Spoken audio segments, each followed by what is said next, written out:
ప్రియుడి భార్యపై petrol పోసి చంపిన మహిళ. యువకుడితో వివాహేతర సంబంధం, తన బిడ్డను పెళ్లి చేసుకోవాలని ఒత్తిడి. ఒప్పుకోకపోవడంతో యువకుడి భార్య కొడుకుపై పెట్రోల్ పోసి నిప్పంటించిన మహిళ. స్పాట్లోనే యువకుడి భార్య, ఆసుపత్రిలో 6 నెలల బాబు మృతి. నల్లగొండ జిల్లా నాంపల్లి మండలం కేతపల్లిలో దారుణం అంటూ చూస్తాను. కొడుకుతో మమత అంటూ చూస్తా ఉన్నాం. అంటే ఇక్కడ చూడండి ఎంత దారుణము. ప్రియుడి భార్యపై పెట్రోల్ పోసి చంపిన మహిళ. చాలా దారుణమైన ఘటన ఇది. దీనికి వివాహేతర సంబంధమే అంటే ఇల్లీగల్ ఎఫైరే కారణమని మనం వార్త చూస్తా ఉన్నాం. సరే ఏం జరిగిందో చూద్దాం. తన బిడ్డను పెళ్లి చేసుకోవడానికి నిరాకరించిన ప్రియుడిపై కోపంతో అతని భార్య, కొడుకుపై పెట్రోల్ పోసి ఓ మహిళ నిప్పంటించింది. యువకుడి భార్య స్పాట్లోనే చనిపోగా 6 నెలల బాబు చికిత్స పొందుతూ చనిపోయాడు. ఈ ఘటన నల్గొండ జిల్లా నాంపల్లి మండలం కేతపల్లిలో శనివారం మధ్యాహ్నం జరిగింది. కేతపల్లి గ్రామానికి చెందిన నగేష్ యాదవ్, మమత దంపతులకు 6 నెలల బాబు ఉన్నాడు. నగేష్ యాదవ్ కు అదే గ్రామానికి చెందిన సుజాతతో కొంతకాలంగా వివాహేతర సంబంధం నడుస్తుంది అంటూ మనం చూస్తాను. ఇది కారణం, అసలైన కారణం. ఈయన సకదానానికి వీడు చేసిన తప్పుకు, ఈ దుర్మార్గుడు ఈ నగేష్ యాదవ్ చేసిన తప్పుకు ఈ రోజు తల్లి బిడ్డ బలయ్యారు. వారికి భార్య ఉంది, 6 నెలల బాబు ఉన్నాడు. అయినా కానీ అదే గ్రామానికి చెందిన ఒక సుజాతతో కొంతకాలంగా ఇల్లీగల్ ఎఫైర్ పెట్టుకున్నాడు వీడు. సో వాళ్ళ అమ్మ ఏం చేసింది, సో నా బిడ్డని నువ్వు ఇల్లీగల్ ఎఫైర్ పెట్టుకున్నావు, సరే నీకు పెళ్లి అయినా సరే నా బిడ్డను కూడా పెళ్లి చేసుకో. ఆమెకు 2 బిడ్డలు ఉన్నారట, 2 పెళ్లి కావాల్సిన బిడ్డలు. అందులో ఒక బిడ్డతో నాకు సంబంధం ఉన్నది. సో ఆమెను పెళ్లి చేసుకోవాలని చెప్పి ఆమె అడిగింది. సో ఆయన ఏమన్నాడు దానికి, నాకు భార్య ఉంది, బిడ్డ ఉంది, నేను పెళ్లి చేసుకోను అని చెప్పినట.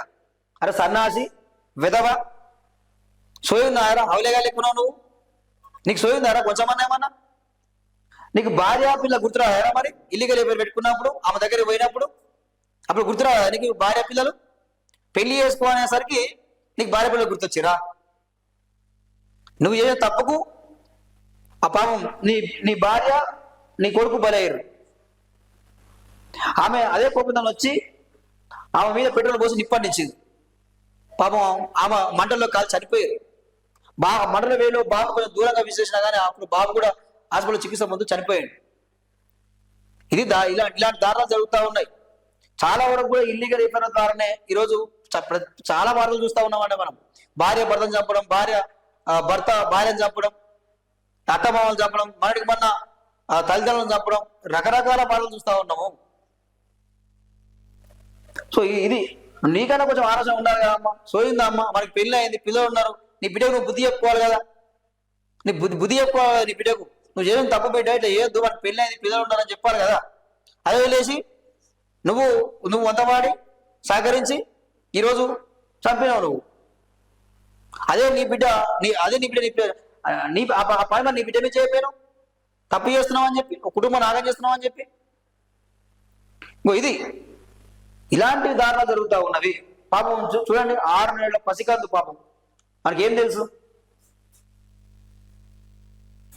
అంటే మీరు కోర్టు, ఇప్పుడు పోలీస్ స్టేషన్లు ఉన్నాయి, ఊర్లో పెద్ద మనుషులు ఉంటారు, మీకు ఇవేం గుర్తు రావడం లేదా? పెద్ద మనుషుల వద్ద పంచాయతీ పెట్టండి, ఏదైనా ఉంటే పోలీస్ స్టేషన్లో కేసు పెట్టండి. ఇలాంటి తప్పులు జరుగుతాయి. ఫస్ట్ ఇలాంటి తప్పు జరగకుండా నీకు సోయి ఉండాలి కదమ్మా. మీరు అడ్డదారిలో పోకుండా పాపం అమాయకులైన ఆమె ఏమన్నది, ఆ తల్లి బిడ్డలు ఏం చేశారు, మీకు ఏమన్యాయం చేశారు అంటే. సో ఇక వాళ్ళు అడ్డదారి తెచ్చుకుంటే ఆయనకు భార్య ఉండేది, మళ్ళీ నిప్పు నుంచి పెళ్ళేదా మన? ఇలాంటి కుట్రలా మీరు పన్నేది? నిజంగా అండి వీళ్ళకి వాస్తవానికి ఈరోజు ఇక్కడ వీళ్ళకి ఏంటంటే కోర్టు అన్నా, న్యాయస్థానం అన్నా, చట్టం అన్నా భయం లేకుండా పోయింది, గౌరవం లేకుండా పోయింది. ఈరోజు విచ్చలవిడిగా ఈరోజు ఓ మనిషిని ఓ కోని కోసినట్టు, ఓ మేకను కోసినట్టు చంపుతా ఉన్నారు. ఒక్కరు కూడా భయం లేదు ఈ రోజులలో. విచ్చలవిడితనం పెరిగిపోయింది, చంపేస్తా ఉన్నారు.